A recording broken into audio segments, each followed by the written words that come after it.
चलें जी, बिस्मिल्लाह पढ़ने पे। कैश फ्लो का क्वेश्चन पहले हम सिंपल फॉर्मेट से करते हैं, फिर इसकी एडजस्टमेंट करेंगे साथ। और इस बार इसका सवाल आने का यानी पहला क्वेश्चन तो हर बार ही आता है, दो तरह से क्वेश्चन आता है, एक 8-10 नंबर का या 16 से 18 नंबर।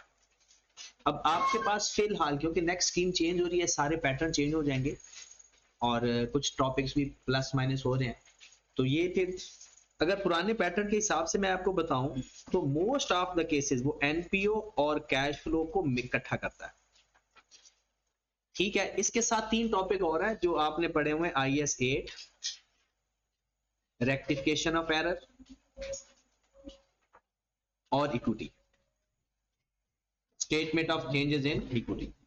अब ये पांचों टॉपिक्स 30 से 40 नंबर होते हैं नॉर्मल। अब वो करता क्या है कि इनमें से एक दफा उसने तकरीबन कोई 23 से 28 नंबर का पेपर दे दिया और फिर एनपीओ और कैश फ्लो में से पीछे जगह ही थोड़ी बच गई तो वो थोड़े से पेपर उसने दे दिए। बट नॉर्मल क्या करता है कि इन 3 टॉपिक्स को मिला के वो दे देता है 15-20 नंबर, 15 नंबर 20 नंबर, इतने के नंबर दे देता है। जैसे इस दफा चांसेस हैं कि रेक्टिफिकेशन ऑफ एरर को सेपरेट सवाल दे और बाकी IS 8 और इक्विटी को मिक्स करके एक सवाल दे दे छोटा सा, 8-10 नंबर वो दे दे रेक्टिफिकेशन ऑफ एरर और 8-10 ही नंबर दे दे, और बाकी उसके पास बचेगा। इस दफा लगता ऐसे है कि कैश फ्लो का वो फुल फ्लेज क्वेश्चन देगा। लास्ट टाइम उसने रिमार्क्स पूछे थे और इस टाइम जैसे वो पूछ सकता है कि उसने इंटरेस्ट एक्सपेंस को एक दफा सवाल में कहा था कि ये इंटरेस्ट एक्सपेंस को किसी ने लिखा हुआ है ऑपरेटिंग एक्टिविटी के अंदर और किसी ने लिखा हुआ है फाइनेंसिंग एक्टिविटी के अंदर, तो ये इसके रिमार्क्स बताए। तो इसका मतलब है दोनों ठीक है। IS 7 अलाउ करता है कि आप इंटरेस्ट पेड को इधर प्रेजेंट इन ऑपरेटिंग एक्टिविटी या फाइनेंसिंग एक्टिविटी, इस तरह के रिमार्क्स पूछ ली। जब ऐसा सवाल आता है, ये सवाल आसान होता है बट बच्चे क्योंकि आदी होते हैं क्वेश्चन करने की, उनको ये मुश्किल लगता है। बट ये जो रिमार्क्स लिखने आते हैं ना, ये सवाल बहुत आसान होते हैं। थोड़ी सी सेंटेंस मेकिंग और जितनी अंग्रेजी शॉर्ट फॉर्म में लिखो उतना बेहतर होगा। और अब ICAP की ये आदत कंफर्म है कि कम से कम आपके पास 8 से 15 नंबर का पेपर रिमार्क्स लिखने वाला होता है, जिसमें आपने इस दफा जो रिमार्क्स लिखने वाले सवाल हैं वो IS 20 है और या किसी और स्टैंडर्ड से वो रिमार्क्स लिखवा लेता है। रेशो के भी रिमार्क्स रहते हैं, इस दफा रेशो का भी सवाल बड़ा आना है और कैश फ्लो का भी बड़ा सवाल आना है। तो अगर ये जिस तरह से मेरी एक्सपेक्टेशन है कि अगर कैश फ्लो का और रेशो का सवाल है तो तकरीबन कम से कम 30 से 35 नंबर के ये दो सवाल, रेशो का और कैश फ्लो का, यानी 30 से 35 नंबर के ये दो सवाल होंगे। कि अगर वो रेशो का 16 नंबर का सवाल देता है और 18 नंबर का वो कैश फ्लो का दे देता है तो 34 नंबर तो हो गए, 15-15 करके, क्योंकि इस दफा बारी इनकी है, क्योंकि 33 का लास्ट टाइम 16 नंबर का है तो दूसरे रेशो का है। ठीक होगी बात। तो लेकिन ये एक एक्सपेक्टेशन है, अगर वो इनकेस रेशियो से नहीं देगा तो 33 से देगा फिर, क्योंकि ये 3 टॉपिक है, 20 से 30 नंबर उसने देने ही देने, और ये 5 टॉपिक्स हैं उसने 30 से 40 नंबर पूरे करने ही करने। वो ये इस लिमिट को क्रॉस नहीं कर सकता। हाँ, ये वो कर सकता है कि सारे नंबर किसी एक टॉपिक से दे देते, ये उनके पास अथॉरिटी। हाँ, यहां से वो बाहर नहीं जा सकता कि अगर आप ये कहें कि इन 5 टॉपिक्स में से उसने 50 नंबर का पेपर दे दिया, ऐसा नहीं हो सकता, या इन 5 में से उसने 15 नंबर का पेपर दे दिया, ऐसा भी नहीं हो सकता। इसके अंदर वो खेल सकता है, इतनी उसको इजाजत होती है। अब एनपीओ का जो चैप्टर है ना, ये समझो आपका फाइनल अकाउंट। लोगों को चाहे जितना मर्जी मुश्किल लगता है, सबसे ज्यादा मुश्किल लगने वाला टॉपिक अगर FR1 के अंदर है तो स्टूडेंट कहते हैं एनपीओ, बट आपके लिए नहीं, क्योंकि आप लोगों ने फाइनल अकाउंट जिस एंगल से या जिस तरीके से पढ़ा हुआ है, चाहे तब मुश्किल लगता था, अब नहीं लगेगा, क्योंकि फॉर्मेट तो सारा वही है, एडजस्टमेंट सारी वही, तो हमारा और कैश फ्लो भी वही है। ये सिर्फ प्रैक्टिस वाले टॉपिक्स हैं। अगर मैं प्रेजेंटेशन के हिसाब से बताऊं तो फॉर्मेट तो हमने लिख लिया। अब हम ना 1 बाय 1 एलिमेंट डिस्कस करेंगे और सवाल करते रहेंगे। आज मैं आपको 2-3 चीजें बताऊंगा और उसके बाद सवाल हल करते वक्त फिर उसके बाद कल 2-3 चीजें बताऊंगा, तो तकरीबन कोई 15-16 चीजें हैं और 3-3 4-4 चीजें हम डेली बेस पे करते जाएंगे और ये सारा हमारा टॉपिक कंप्लीट हो। आज जो हमने बतानी है चीज, फॉर्मेट सिर्फ लिखा तो सब नहीं था ना, एक बात तो लिखा ही था क्लास में, वहां पर 2 बातें हमने लिखी हैं आपके फॉर्मेट के अंदर, मैं उसकी बात करने लगा हूं। एक लफ्ज लिखा होगा आपने इंटरेस्ट एक्सपेंस अपने फॉर्मेट के अंदर, ठीक है।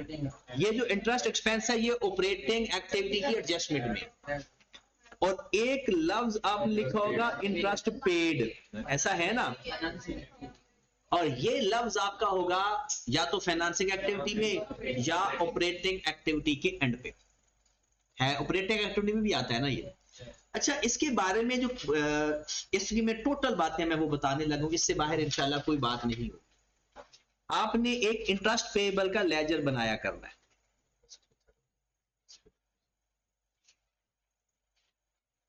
ये बिल्कुल एक्रूड एक्सपेंस की तरह है। पेएबल का लेजर बनाना है तो इसका ब्रॉड किधर आएगा, क्रेडिट साइड पर। मिसाल के तौर पर 500 में लिख लेते हो एक अमाउंट भी, और कैरिड ऑन आ गया 700। यहां पर 2 लफ्ज और आते हैं, एक लफ्ज आता है कैश और एक लफ्ज आता है एसओपीएल, याद आया, एक्रूअल प्री पेमेंट के लेजर, ठीक होगी बात। यहां पर कोई अमाउंट लिख लेते हैं कि हमारा इंटरेस्ट एक्सपेंस है सपोज 2000, तो पता है हमने पे कितना किया, तो क्लोज कर देंगे 2500 और यहां पर कितना आएगा 1800। ओके, अब ये जो चीज है ना, ये चीज ये है इंटरेस्ट एक्सपेंस आपका, क्योंकि एसओपीएल के अंदर है ना। अगर आपको इंटरेस्ट एक्सपेंस की जरूरत है तो वो ये बात है, और अगर ये चीज है तो ये चीज है इंटरेस्ट पेड, इंटरेस्ट पेड, ठीक होगी बात। और एक इंतहाई इंटरेस्टिंग बात, ये पीआरसी में सारा पीआरसी है, पीआरसी में हमने पढ़ा था जो ओपनिंग क्लोजिंग में फर्क होता है ना, वही एक्सपेंस और पेड में फर्क होता है। पूरा सवाल उसने एक दफा 18 या 16 नंबर का दे दिया था, सिर्फ उसने डिफरेंस दे दिया था ओपनिंग क्लोजिंग, और ये नहीं बताया था पेड कितना है और एक्सपेंस कितना है। कहता है ओपनिंग क्लोजिंग में डिफरेंस इतना है, और याद रखिए ओपनिंग क्लोजिंग का जो डिफरेंस होता है ना, जैसे ये डिफरेंस और ये डिफरेंस 200 का है और इधर भी 200 का डिफरेंस है। हाँ, यहां पर तो जीनियस लोगों को तो फौरन पता चल जाता है। देखिए, इंटरेस्ट पेएबल ज्यादा हो गया, पेएबल ज्यादा है, इसका मतलब मैंने पे कम किया है,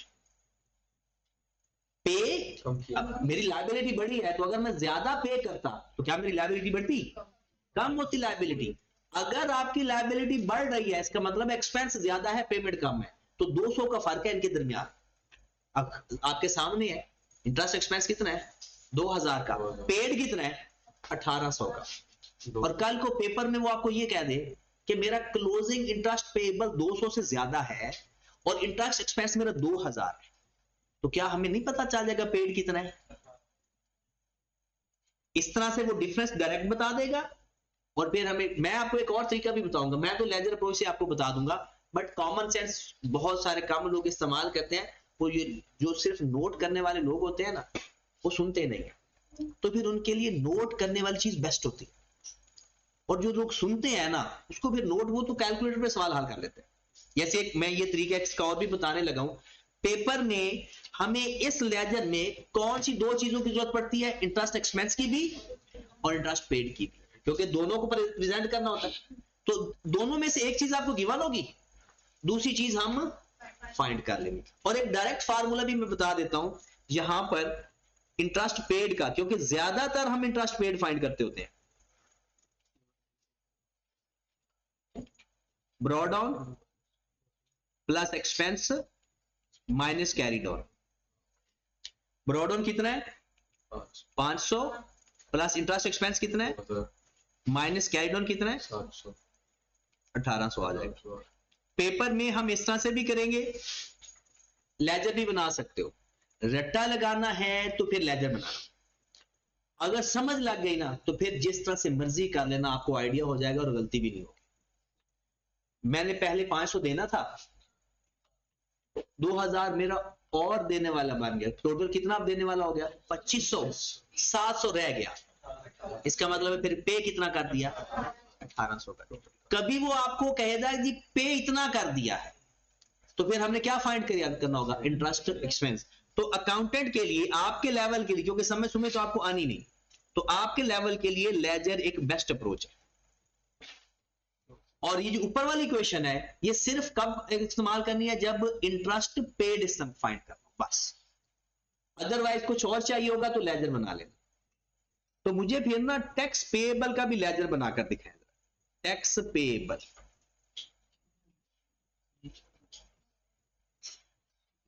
किसी भी पेएबल का लेजर बनाना है ना, तो सेम होता है, ब्रॉड ऑन,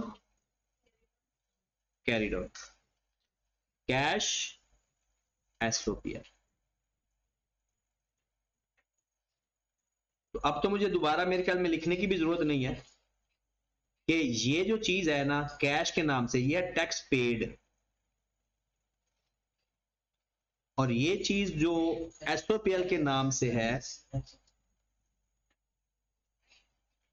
ये क्या चीज है भला? Tax expense. जो एक्सपेंस है वो कहां से मिलता है भला? एसओपीएल से। एसओपीएल में जो चीज लिखी होती है ना, वो हमारा एक्सपेंस या इनकम होती है। जो कैश बुक से मिलेगी वो हमारा कैश पेड या कैश रिसीव्ड होगा। इसकी भी हमें जरूरत पड़ती है, टैक्स पेड की जरूरत पड़ती है ना कहीं आपने लिखा हुआ है। अब आप ये कह सकते हो कि सर ये टैक्स की क्यों जरूरत पड़ेगी? कल को अगर आपको कह दे कि भाई ये वाला जो प्रॉफिट है ना, ये प्रॉफिट आफ्टर टैक्स है, ये सुनिए, जिससे सवाल पूछो ना वो जवाब देगा, सुनना है। अगर आपको ये कह दिया जाए कि यहां से जो टैक्स फाइंड होगा ना, मतलब वो कौन सा टैक्स एक्सपेंस होगा? प्रॉफिट, यानी ये टैक्स की अमाउंट है। ये कौन सी अमाउंट? ये अमाउंट टैक्स की अमाउंट है। सपोज दैट 700 टैक्स की अमाउंट आया, टैक्स एक्सपेंस।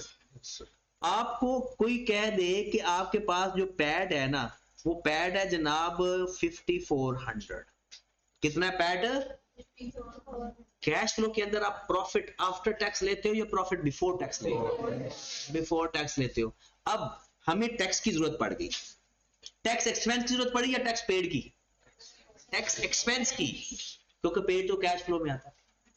टैक्स एक्सपेंस यहां से फाइंड कर लेंगे और इसके अंदर एडजस्टमेंट करेंगे, तो हमारे पास आ जाएगा प्रॉफिट बिफोर टैक्स। तो अगर मैं आपसे पूछूं कि इनको एडजस्ट करके मुझे बताओ प्रॉफिट बिफोर टैक्स कितना होगा, तो कितना होगा? चल कैलकुलेट करके बताएं, कितना होगा?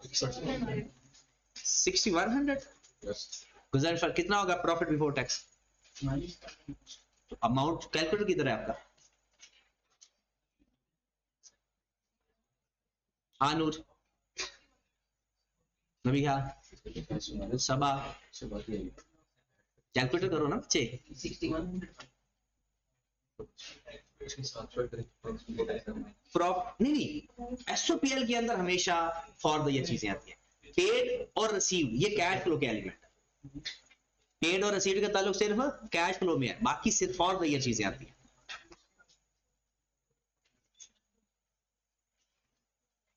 $6100 profit after tax, tax minus होने के बाद आपका प्रॉफिट है 5400। इससे पहले कितना था? तो इसमें ऐड बैक करेंगे। अक्सर स्टूडेंट्स यहां पर मार खा जाते हैं, ये आपकी एक एडजस्टमेंट है, पेपर में आती है। आपको प्रॉफिट किसी लेजर से मिल जाएगा, टैक्स भी मिल जाएगा, और जब हम जाएंगे ना प्रॉफिट बिफोर टैक्स पे, तो अक्सर लोग माइनस कर देते हैं, जो कि गलती हो जाती है, क्योंकि हमने जाना ये आफ्टर टैक्स माइनस हुआ है, हमने तो बैकवर्ड जाना है, तो ये इसमें प्लस कर देंगे। सॉरी प्लस कर देंगे तो प्रॉफिट बिफोर टैक्स आ जाएगा। अच्छा, इसके बाद एक लेजर होता है इंटरेस्ट रिसीवेबल का। इंटरेस्ट रिसीवेबल का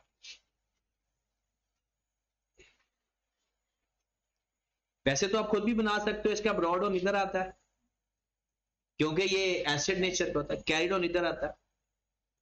इनकम है तो कैश रिसीव होगा और एसओपीएल इनकम वाली साइड पर आएगा।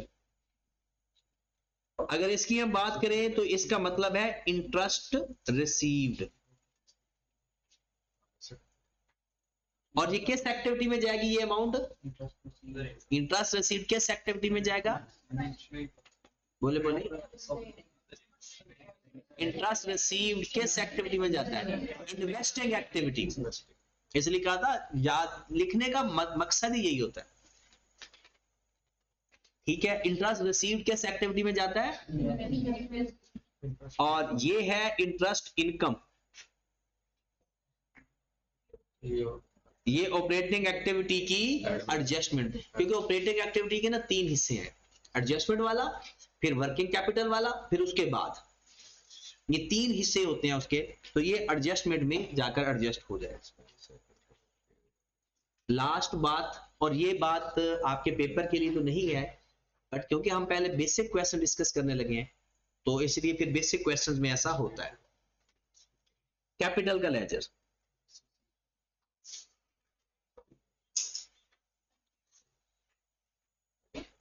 लिखना है तो इसमें लिख ले, अगर वैसे याद रख सकते हो तो। अगर क्वेश्चन के अंदर रिटेन्ड अर्निंग का अकाउंट गिवन हो तो फिर प्रॉफिट किधर ऐड होगा? Retain earning. और अगर क्वेश्चन के अंदर रिटेन अर्निंग का अकाउंट ना हो तो फिर तो कैपिटल में। ऐसा ही होता ना, कैपिटल में plus net profit minus drawings. तो कैपिटल का ब्रॉड उनके साइड पर आएगा, क्रेडिट साइड पर, कैरीड ऑन इसका अपोजिट साइड पे। प्रॉफिट इसके अंदर ऐड हो जाता है, और कौन सा ऐड होता है? हमेशा प्रॉफिट आफ्टर टैक्स। और अगर कभी जिंदगी में आपके कैपिटल अकाउंट से प्रॉफिट फाइंड किया ना तो वो कौन सा फाइंड होगा? Profit after tax. अब 2 चीजें और होती हैं इसके अंदर, ड्राइंग्स और कैश।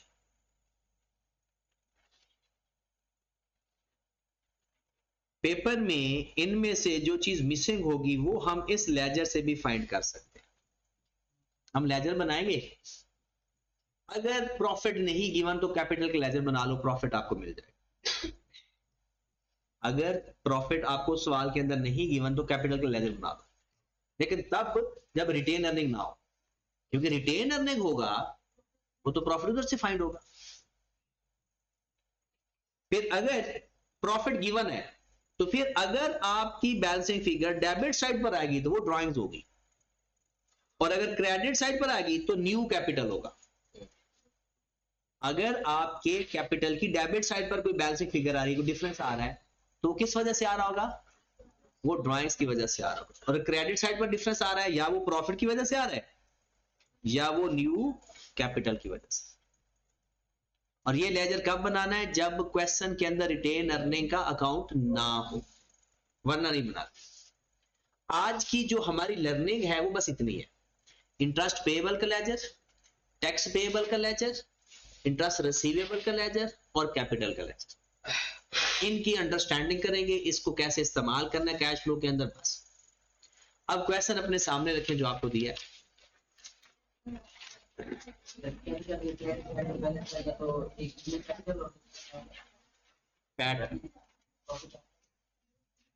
दोनों में से अगर दोनों गिवन है तो फिर ड्राइंग्स फाइंड हो जाएंगी।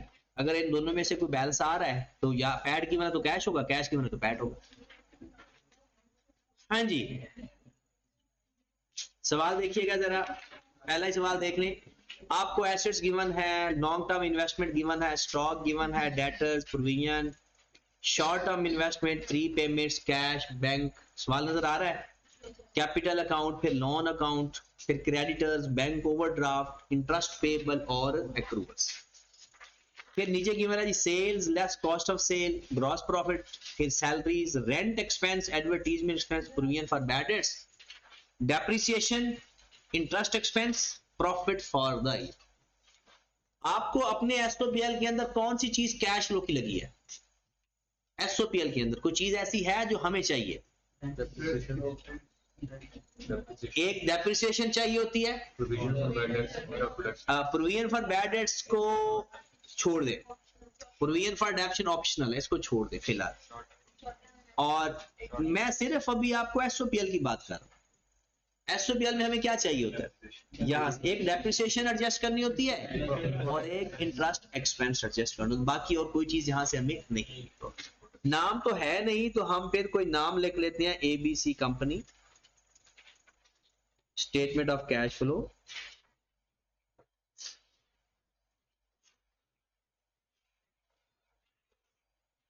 For the year ended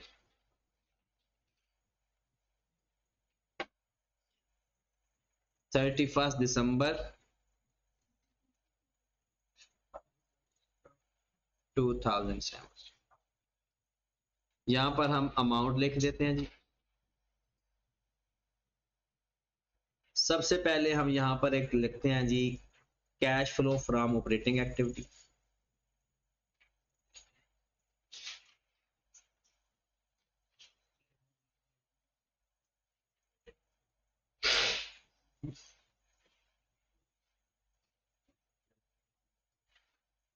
cash flow from operating activity.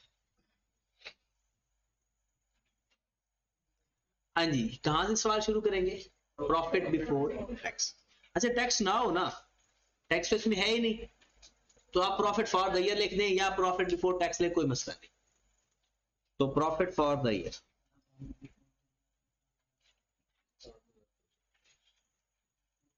और टैक्स होगा तो लिख देंगे प्रॉफिट बिफोर टैक्स। कितनी अमाउंट? 7250।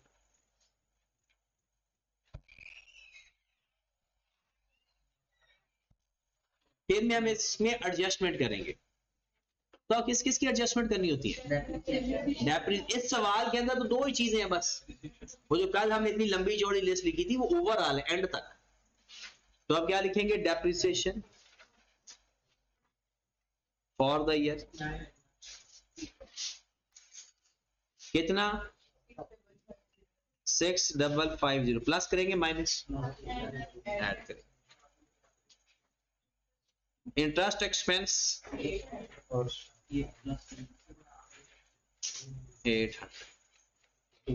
ठीक होगी बात?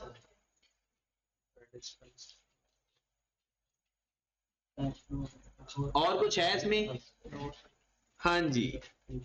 तो इसके बाद जो हमारे पास आंसर आएगा तो सुबीर वो आंसर को बोलते क्या?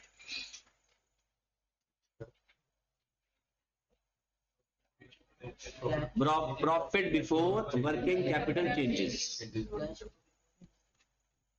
Profit before working capital changes. Profit before working capital changes करो जरा प्लस। 14600 14600। उसके बाद हम वर्किंग कैपिटल चेंजेस लेते हैं। अच्छा, आप ऐसा करें कि मुझे वर्किंग कैपिटल का तो पता है ना, करंट एसेट्स और करंट लायबिलिटीज होती हैं। हम जाओ करंट एसेट्स में और करंट लायबिलिटीज में, उनको मार्क करो कि कौन कौन से हैं करंट एसेट्स और करंट लायबिलिटीज। हाँ जी, पहले करंट एसेट में क्या आ रहा है? टिक कर दो। डेटर्स टिक कर दो। शॉर्ट टर्म इन्वेस्टमेंट क्रॉस कर दो। ये जाएगी इन्वेस्टिंग एक्टिविटी के अंदर। ये किस में जाएगी? प्री पेमेंट टिक कर दो। कैश क्रॉस कर दो।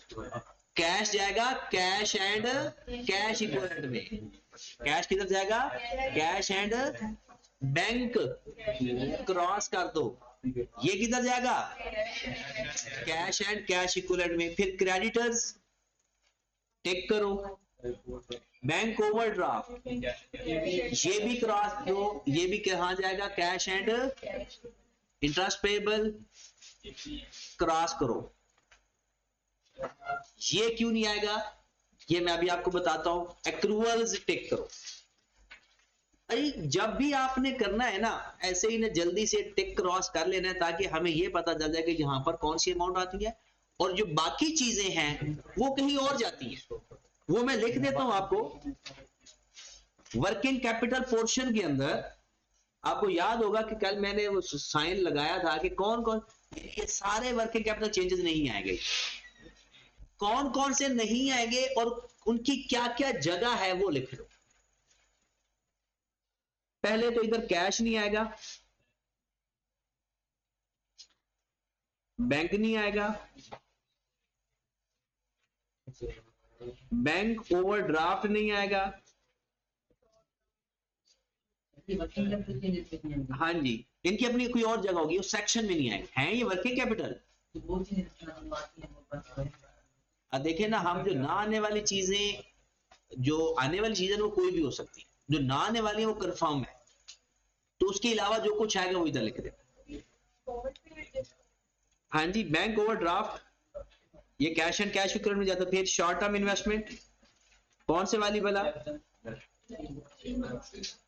Short term investment less than, या इसका एक और नाम भी होता है मोर लिक्विड। जो मोर लिक्विड चीज होती है वो भी किस में जाती है, ये बॉक्स तो हमारे पास आ गया जनाब कैश एंड कैश इक्विवेलेंट, ये वर्किंग कैपिटल चेंजेस के अंदर नहीं आएगा, ठीक होगी बात। फिर दूसरा लिखें, interest payable,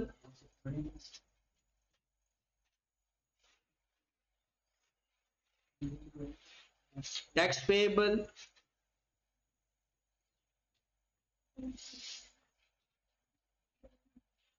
dividend payable,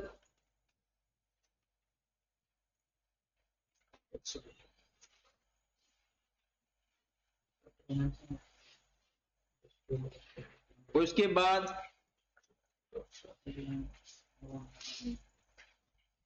payable and receivable related to non-current asset, कोई भी पेएबल या रिसीवेबल है कौन सा, related to non current assets, वो भी नहीं आएगा। उसके बाद पहले तो इनको साइड पे कर देना, ये जो हमने बॉक्स बनाया है इसको, इसका क्या करना है, इसके आपने अकाउंट्स बनाने होते हैं अलग से। अभी मैंने सिखाया था ना अकाउंट्स, टैक्स पेएबल का और इंटरेस्ट पेएबल का, और इसके अंदर रिसीवेबल भी लिखे, इंटरेस्ट रिसीवेबल भी लिखे, इंटरेस्ट रिसीवेबल, इन चारों के हम अकाउंट्स बनाकर उसको डील करेंगे जिधर जिधर करना है। मतलब इसको भी वर्किंग कैपिटल का इसका डिफरेंस वर्किंग कैपिटल चेंजेस में नहीं लिखना। तो ये भी तो एसेट्स हैं और लायबिलिटीज हैं, ये सारी लायबिलिटीज, ये सारा वही लिख रहे हैं, एसेट्स और लायबिलिटीज ही हैं। हाँ जी, तो फिर payable and receivable related to non current assets, payable and receivable related to non current asset, वो भी वर्किंग कैपिटल के अंदर नहीं आते। फिर short term investment greater than 3 month, वो भी इधर नहीं आते, वो कहां पे जाएंगे, इन्वेस्टिंग एक्टिविटी में। शॉर्ट टर्म इन्वेस्टमेंट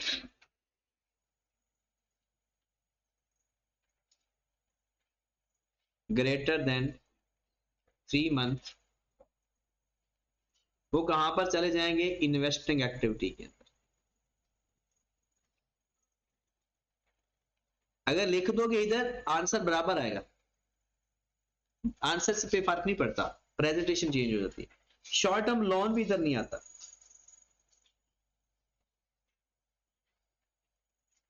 वो किधर चला जाता है, तो फाइनेंसिंग एक्टिविटी।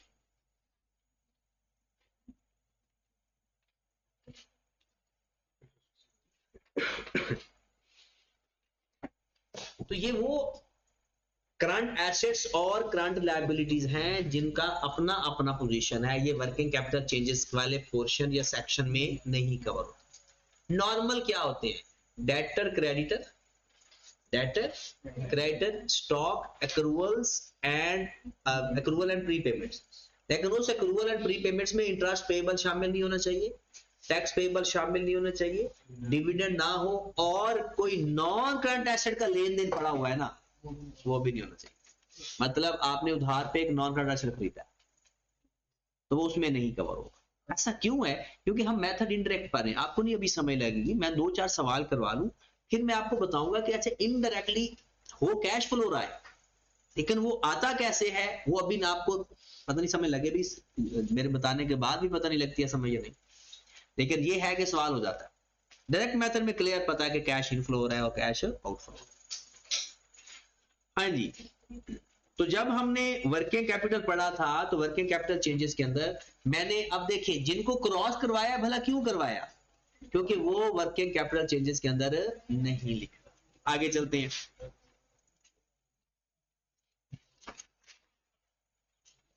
बाकी तो खत्म हो गए, क्वेश्चन तो हमने पढ़ लिया सारा। अब सवाल हल करते हैं, बल्कि सवाल भी शुरू कर दिया था हमने।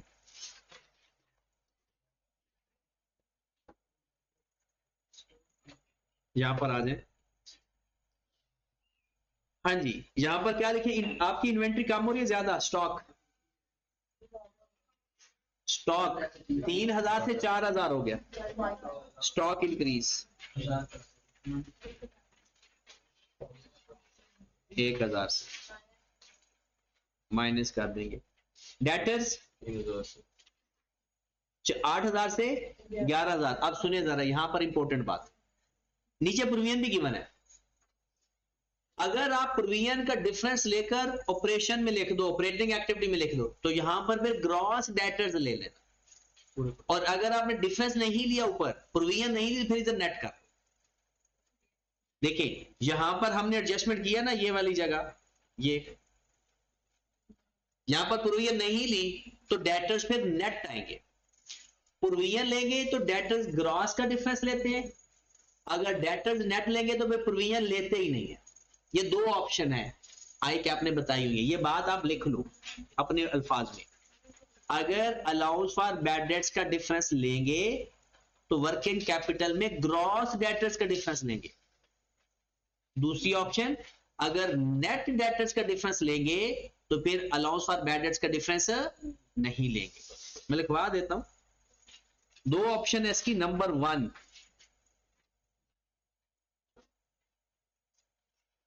अगर हम ग्रॉस डेटर्स का डिफरेंस ले रहे हैं वर्किंग कैपिटल में, तो फिर हम अलाउंस फॉर बैड डेट्स का डिफरेंस लेंगे ऑपरेटिंग एक्टिविटी के अंदर, मतलब एडजस्टमेंट के अंदर है तो दोनों ऑपरेटिंग एक्टिविटी।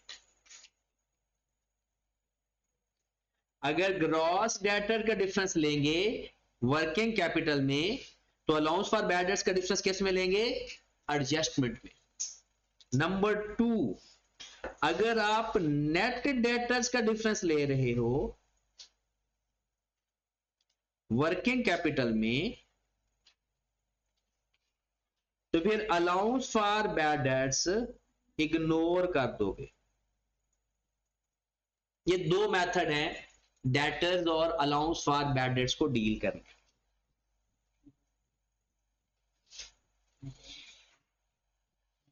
ग्रॉस डेटर्स का डिफरेंस लेंगे तो फिर अलाउंस फॉर बैड डेट्स का डिफरेंस भी लेंगे, नेट डेटर्स का डिफरेंस लेंगे तो फिर अलाउंस फॉर बैड डेट्स का डिफरेंस नहीं लेंगे, फिर उसको इग्नोर कर दें। अब हमने क्वेश्चन के अंदर अलाउंस फॉर बैड डेट्स का डिफरेंस वैसे ही नहीं लिया। अच्छा पेपर में क्या करेंगे, पेपर में सही तरीका क्या होता है, ये दोनों अलग अलग बताए हो तो अलग अलग डिफरेंस ले लो, और नेट करके बताया तो नेट करके कर लिया। पेपर में कौन सी अप्रोच करेंगे, जैसे इसमें दोनों अलग अलग हैं तो अलग अलग करके ले लेते। बिल्कुल, अब तो हमने लेंगे नेट करके, क्योंकि पहले हमने इग्नोर कर दिया। तो करो जरा नेट, 8000 में से 400 माइनस करो। पहले 8000 में से 400 माइनस करें, यहां पर कर देते हैं थोड़े, कितना आ गया 7600, और 11000 में से 800 माइनस करो 10000। अब इसका डिफरेंस चेक करो, 20 इंक्रीज डिक्रीज, तो स्टॉक नेट डेटर्स लिखना बतौर नेट डेटर्स इंक्रीज 26। समझ लगी है जो मैंने बात बताई है कि अगर आप 8000 और 11000 का डिफरेंस लेते हैं ना 3000, तो फिर ऊपर अलाउंस फॉर बैड डेट्स का 400 का लेते हैं, वो 3 और 400 नेट होकर 2600 ही बन जाता। तो या तो फिर आप अलाउंस फॉर बैड डेट्स का भी लो और ग्रॉस डेटर्स लो, नेट लेना तो फिर allowance for bad dates ignore कर। फिर उसके बाद क्या था, प्रीपेमेंट, प्रीपेमेंट डिक्रीज हो रही है, 400 ऐड हो जाएगा।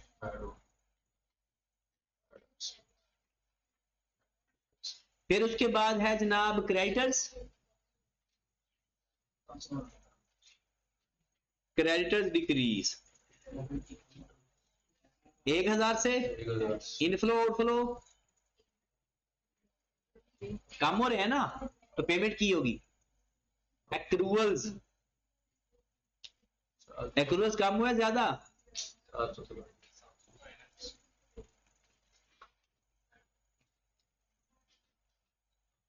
हाँ जी, इसका नाम क्या है?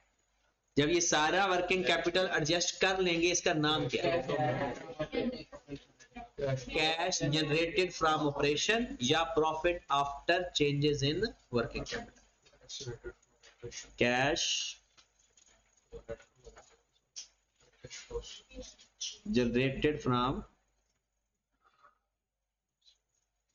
ऑपरेशन कितना? 11100। यही है, कंफर्म कर दिया। आगे चले। इसके बाद क्या आता है भला? इंटरेस्ट पेड, टैक्स पेड और ड्राइंग्स एंड डिविडेंड। अच्छा, हम ड्राइंग्स एंड डिविडेंड को लेकर जा रहे हैं फाइनेंसिंग में, और इंटरेस्ट को इधर रख लेते, आधा आधा कर लेते। स्टैंडर्ड ने कहा है ना, इधर दोनों को लिख दो या उधर दोनों को लिख दो, हम आधा आधा कर देते हैं, लेकिन ये जो मर्जी करो, और नहीं है। इंटरेस्ट पेड, गड़बड़ी तो करनी। अच्छा, इंटरेस्ट पेड का दो तरीके हैं, सुने जरा। अगर इसका इंटरेस्ट पेबल का ओपनिंग क्लोजिंग गिवन होगा तो वर्किंग करेंगे, वरना डायरेक्ट लिख देंगे। देखिए, आपका इंटरेस्ट एक्सपेंस पता है कितना है? 800, और ऊपर इंटरेस्ट पेबल गिवन है। इसका मतलब है हमें वर्किंग करनी पड़ेगी। दो तरीके हैं वर्किंग के, लेजर बना लो, या ब्रॉड ऑन कितना है? 800 प्लस फॉर द ईयर कितना है? 800 माइनस क्लोजिंग कितना है? तो ये मेरे पास आ जाएगा इंटरेस्ट पेड।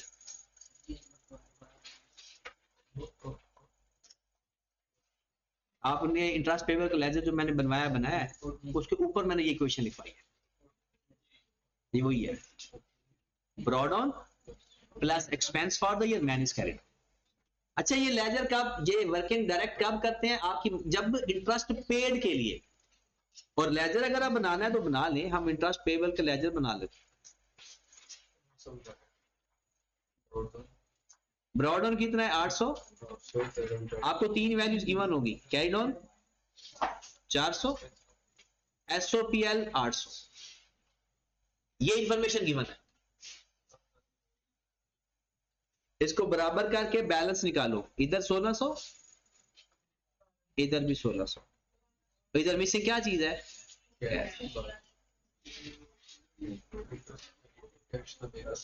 लेजर बना लो या वन लाइन वर्किंग कर लो।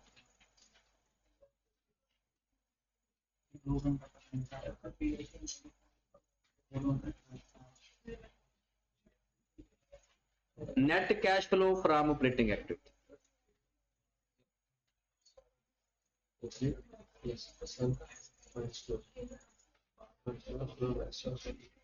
कितना?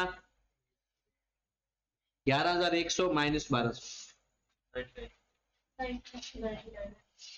ये आपकी एक एक्टिविटी पूरी हो गई, ऑपरेटिंग एक्टिविटी कंप्लीट हो।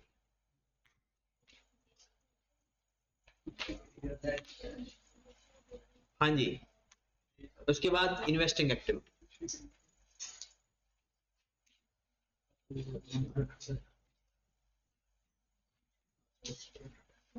इन्वेस्टिंग एक्टिविटी में जाएं तो एक लाइन छोड़ देनी है, इसलिए नहीं कि कोई वैल्यू लिखनी है हमने, इसलिए कि थोड़ा सा गैप नजर आए कि हमारी इन्वेस्टिंग एक्टिविटी ऑपरेटिंग कंप्लीट होगी और इन्वेस्टिंग स्टार्ट होने लगी।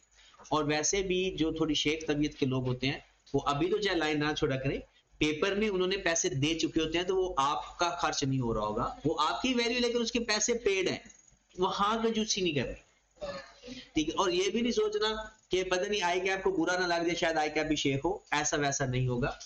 तो वो आप लोग एक दो लाइनें अगर दरमियान में छोड़ दोगे तो कोई टेंशन वाली बात नहीं है, वो लिखवानी है अभी चीज। अच्छा, तो यहां पर क्या लिखेंगे? Cash flow from investing activity.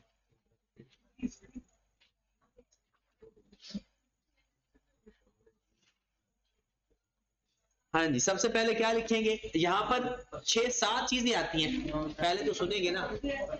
एक मिनट ठहर दो ठहर दो। हाँ जी, कौन सी चीजें आती हैं वो फिंगर टेस्ट पे होनी चाहिए। उसमें से 2-4 चीजें पेपर में आती हैं। सबसे पहले नॉन करंट एसेट खरीदना, बेच के जो कैश आया। उसके बाद इन्वेस्टमेंट प्रॉपर्टी की रेंटल इनकम। देखिए ध्यान से, पेपर में गलती नहीं करनी।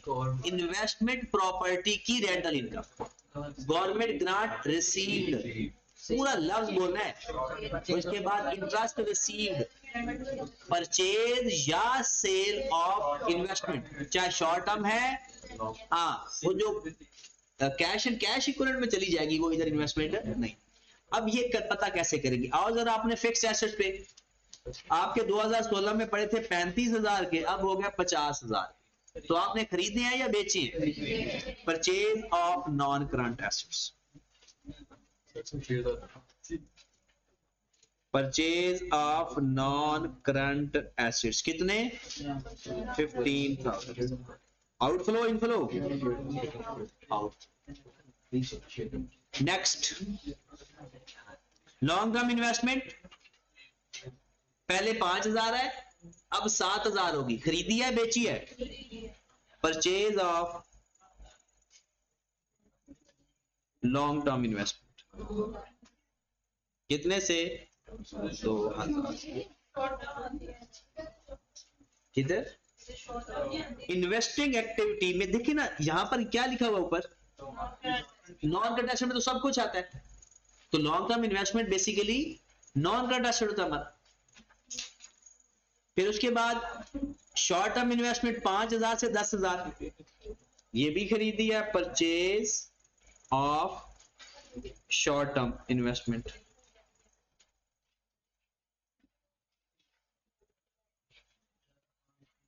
इन्वेस्टिंग एक्टिविटी में और कोई एक्टिविटी नहीं है।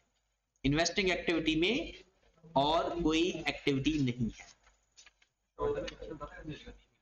अगर कुछ ना बताया हो तो मर्जी अपनी, और अगर बता दिया जाए तो फिर फॉलो कर लेंगे। आपने जो भी कर, अगर आपने उधर लेकर जाना है तो आपने ये कहना है कि ये मोर लिक्विड फॉर्म में है, इसलिए हम वहां पर लेकर जा रहे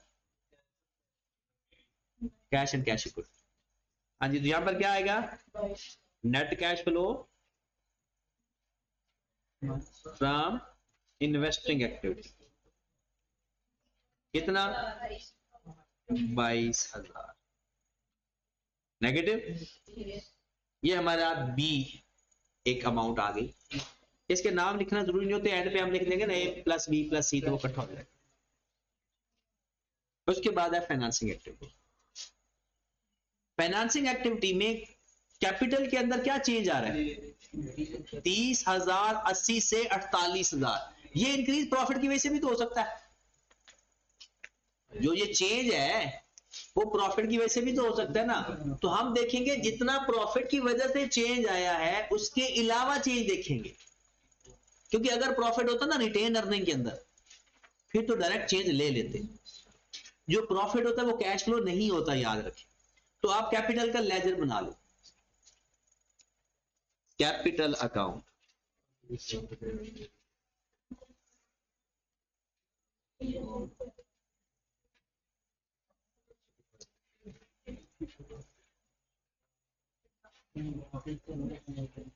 जी, ब्रॉडर कितना कैपिटल का?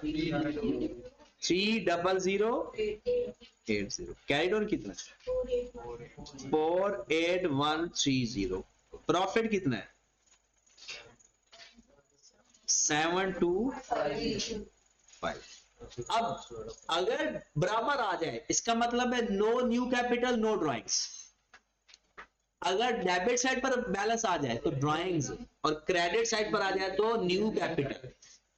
अब बताओ जरा इसको टोटल करके, ये बताओ ड्राइंग्स आ रहा है या न्यू कैपिटल आ रहा है?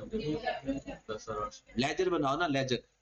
कौन सी साइड बड़ी आ रही है? क्रेडिट साइड 48130, 48130 और डिफरेंस आ रहा है कैश इस साइड पर 10080, 10800 और इसके साथ ब्रैकेट में छोटा सा लिख दिया करो बैलेंस या बैलेंसिंग फिगर। हाँ जी, तो ये हमारी फाइनेंसिंग एक्टिविटी शुरू होने लगी है। Cash flow from financing activity. तो लिखेंगे क्या इसको? Increase in capital, increase in capital कितने से? 10,000। लोन पेड किया, रिसीव किया है कितने से? आउटफ्लो या इनफ्लो? हाँ जी, बताएं और कुछ है? इंटरेस्ट पेड तो हम लिख चुके हैं। ड्राइंग्स या डिविडेंड है नहीं, क्योंकि ड्राइंग्स या डिविडेंड एक बात है, कंपनी हो तो डिविडेंड्स की बात करता है और इंडिविजुअल हो तो ड्राइंग्स की बात करता है। क्लोज कर दो फिर ये भी। Net cash flow from financing activity 11,800। ये क्या आ जाएगा हमारे पास? सी। इसके बाद क्या लिखते होते हैं? नेट। अच्छा बताएं, इंक्रीज है ए प्लस बी प्लस सी करें, तीनों एक्टिविटी को प्लस करें। हाँ जी, 9900 हमारी ए एक्टिविटी ऑपरेटिंग एक्टिविटी से आया था। 22,000 माइनस कर दें, 11,800 फिर ऐड कर दें, तो आंसर क्या आ रहा है? Net decrease in cash and cash equivalent, और लिखना ए प्लस बी प्लस सी। कितना आ रहा है? 300। इसमें हम करेंगे opening add, opening cash and cash equivalent. अच्छा, अगर कोई एक फिगर है तो वो डायरेक्ट लिख दो, अगर एक से ज्यादा है ना तो छोटी सी वर्किंग कर लो। अब बताओ ओपनिंग कैश एंड कैश, ये प्लस करके कैलकुलेटर पे बता सकते हो, ऐसे कोई कैलकुलेटर आगे पीछे ना कर दे वैल्यू, ऐसे वर्किंग कर लिया करो। ओपनिंग क्लोजिंग, जो जो कैश एंड कैश इक्विवेलेंट है वो इधर लेकर आओ, जो जो कैश एंड कैश इक्विवेलेंट वो यहां पर लेकर आओ। क्या क्या है? एक है कैश, कितना है? ओपनिंग कैश कितना है? 1200 और क्लोजिंग 600। बैंक कितना है ओपनिंग? 700 और 3000। बैंक ओवरड्राफ्ट भी है, बैंक ओवरड्राफ्ट कितना है? 1000, 1000 है और 3000। Opening cash and cash equivalent कितना आ गया? 1200, 700, 1900, 1000 माइनस कर दिया 900, ये कितना आ गया? 600। अब कितना आ गया यहां पर? कितना लिखूं? 900। और इसका जो आंसर है वो आपके closing cash and cash equivalent के बराबर आना चाहिए। अगर वो बराबर आ जाता है तो सवाल ठीक है, अगर बराबर नहीं आता तो कंफर्म गलत। अब पेपर में आप बराबर लिख सकते हो धोखा देने के लिए, और पेपर वाला भी क्या करता है, लेकिन उसके पास ये होता है कि उसने भी 2-3 आंसर बना के रखे होते हैं कि ऑपरेटिंग एक्टिविटी के मैक्सिमम कौन से 2-3 आंसर हो सकते हैं। वो पहले आपकी ऑपरेटिंग एक्टिविटी के मुझे लगता है तीनों आंसर देखता होगा और फिर ये नेट आंसर देखता होगा। अगर ये सारा कुछ ठीक है तो वो फिर प्रोसीजर कम चेक करता है, दे देता ना। लेकिन अगर वो आपके आंसर गलत है सारे तो फिर वो प्रोसीजर लाजमी चेक करता है कि कितनी कितनी एडजस्टमेंट ठीक है। जो गलत है उसके नंबर काट लेता है और जो सही एडजस्टमेंट है उसके नंबर आपको। तो क्या लिखेंगे हम जनाब? आपके पास आ गया closing cash and cash equivalent कितना? 6, और ये बराबर है। और इस पोर्शन, इस हिस्से को कैश रिकंसिलिएशन स्टेटमेंट भी कहते हैं। हाँ, वैसे तो ये सारा ही कैश रिकंसाइल ही किया आपने। किससे रिकंसाइल किया? ये अपनी स्टेटमेंट का कैश बुक के साथ, ये कैश बुक के बैलेंस है सारे, आपने बैंक स्टेटमेंट का बैलेंस कैश बुक के साथ रिकंसाइल कर दिया। तो अगर वो पेपर के अंदर ये कह दिए कि रिकंसाइल करो कैश के बैलेंस को, तो वो कैश फ्लो स्टेटमेंट ही पूछे।